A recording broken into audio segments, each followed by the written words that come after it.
आज जो हमने लेक्चर पढ़ना है उसका नाम है क्लासिफिकेशन ऑफ ऑर्गेनिक कंपाउंड। तो उसको स्टार्ट करने से पहले मैंने इसकी फिगर यानी डायग्राम ओपन किया ताकि इसका एक स्केच माइंड में आ जाए। अब ऑर्गेनिक कंपाउंड्स ना तादाद में लाखों हैं, ठीक है। तो उनको हर बंदा स्टडी करेगा पॉसिबल नहीं है, इसलिए उनको क्लासिफाई कर दिया गया है, ब्रांचेस में डिवाइड कर दिया गया ताकि उनको स्टडी करना आसान हो जाए। कोई शख्स कोई ब्रांचेस के वाले को स्टडी कर ले, कोई डिफरेंट वालों को। तो ऑर्गेनिक कंपाउंड्स की दो मेन टाइप्स हैं, ओपन चेन या एसाइक्लिक, दूसरी क्लोज चेन या फिर साइक्लिक। फिर ओपन चेन के आगे दो टाइप्स हैं, स्ट्रेट चेन जो सीधी चेन होगी और ब्रांच चेन जिसमें ब्रांच सी बनी होगी। फिर साइक्लिक के आगे टाइप्स हैं, होमोसाइक्लिक के साथ ब्रैकेट में लिखा है कार्बोसाइक्लिक, यानी जिसमें सिर्फ एक जैसे एटम हो, कार्बन एटम्स हो। हेट्रोसाइक्लिक जिसमें कार्बन के अलावा और एटम भी मौजूद हो सकते हैं। फिर होमोसाइक्लिक के दो टाइप्स हैं, एलिसाइक्लिक। एलिसाइक्लिक वो है जिसमें रिंग सी बनी हो, जिसमें कम से कम 3 कार्बन एटम हो, ज्यादा कोई भी हो सकते हैं, कम से कम 3 कार्बन एटम वाली रिंग हो, ठीक है। और अरोमेटिक वो है जिनमें कम से कम एक बेंजीन रिंग मौजूद हो, ठीक है।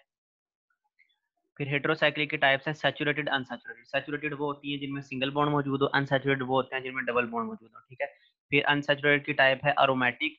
अरोमेटिक वो होते हैं जिसमें कम से कम एक बेंजीन रिंग मौजूद हो। नॉन एरोमेटिक वो हैं जो कि फिर एरोमेटिक नहीं होंगे। ये वाली कैटेगरी है, ये बीएससी लेवल पे मौजूद है, इसलिए नॉन एरोमेटिक का सिर्फ इधर नाम मौजूद है, इसको डिस्कस करने की जरूरत नहीं है। अब इनको वन बाय वन देखते हैं। अब ऑर्गेनिक कंपाउंड की स्टडी को आसान बनाने के लिए उनको वेरियस ग्रुप्स में डिवाइड कर दिया गया है, ओपन चेन और एसाइक्लिक कंपाउंड, दूसरे हैं क्लोज चेन और साइक्लिक कंपाउंड। अब ओपन चेन और एसाइक्लिक कंपाउंड्स के नेम से पता लग रहा है इनमें open chain of carbon atoms है। जो open chain of carbon atoms है वो ब्रांच भी हो सकती है और नॉन ब्रांच यानी स्ट्रेट भी हो सकती है। अब स्ट्रेट चेन या नॉन ब्रांच, इसमें अब आप देखो एन ब्यूटेन, मीथेन एक, इथेन दो कार्बन वाला, प्रोपेन तीन वाला, ब्यूटेन चार वाला, एक दो तीन चार, तो एन ब्यूटेन चार वाला, ठीक है। और ये भी अब चार वाला है, मगर इसमें डबल बॉन्ड आ जाए तो ब्यूटेन की बजाय ब्यूटीन हो जाता है। किस पोजीशन पर डबल बॉन्ड आई है, वन पे आई है तो वन ब्यूटीन। अब ये अल्कोहल फैमिली है ओल, जब अल्कोहल वाला ओ OH लग जाए तो वो ओल लग जाता है उसके नाम के एंड पे। तो अब चार वाला है तो ये एक पोजीशन पे ये लगा है वन ब्यूटानोल, जिस पोजीशन पे सब्स्टिट्यूटेंट है उधर से नंबरिंग शुरू करते हैं, तो वन टू थ्री फोर, तो ये वन ब्यूटानोल हो जाएगा।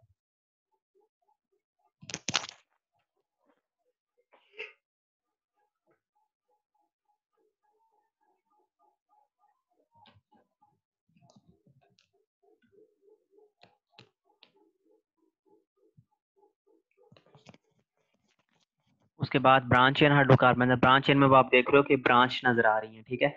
आइसो जब भी आ जाए इससे मुराद होता है ब्रांच, ठीक है। जबकि न्यू आ जाए, न्यू से मुराद होता है चारों तरफ ब्रांच बनी होगी। जैसे अब देखो ये है आइसोब्यूटेन, एक दो तीन चार, तो चार कार्बन है और आइसो है। सादा नाम आइयोपैक वाला नाम क्या है, टू मिथाइल प्रोपेन, यानी एक दो तीन। ये तीन वाला हो गया प्रोपेन, ये पेरेंट चेन हो गया। फिर सब्स्टिट्यूएंट ये रह गया, ठीक है। अब ये हो जाएगा टू मिथाइल पेंटेन। ये नोमेनक्लेचर आगे हमने 8वें चैप्टर में इसको स्टडी करना है, मगर अभी ये उन्होंने सिंपल बताया हुआ है जो मैट्रिक में आपने पढ़ा। अब यह टू मिथाइल प्रोपीन।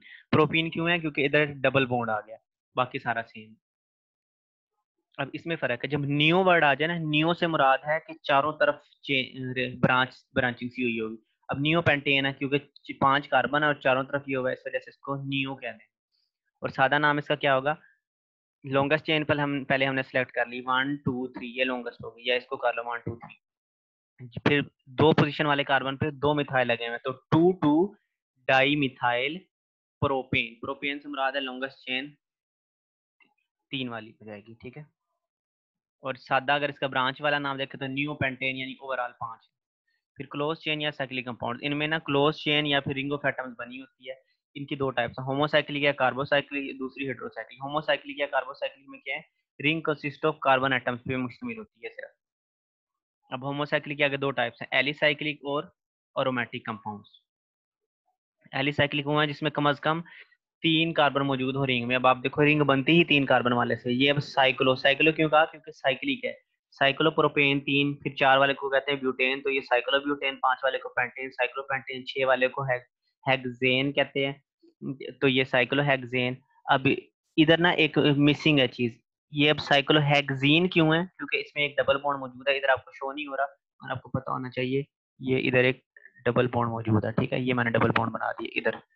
तो सी एच में क्या है, डबल बॉन्ड मौजूद है, ठीक है, इसी वजह से इसको कह रहे हैं साइक्लोहेक्सीन। फिर आते हैं अरोमेटिक कंपाउंड्स। एरोमेटिक कंपाउंड्स वो हैं जिनमें एक बेंजीन रिंग मौजूद हो कम से कम, ये होती है बेंजीन, ये इसका सादा स्ट्रक्चर है, दूसरा स्ट्रक्चर है बेंजीन का।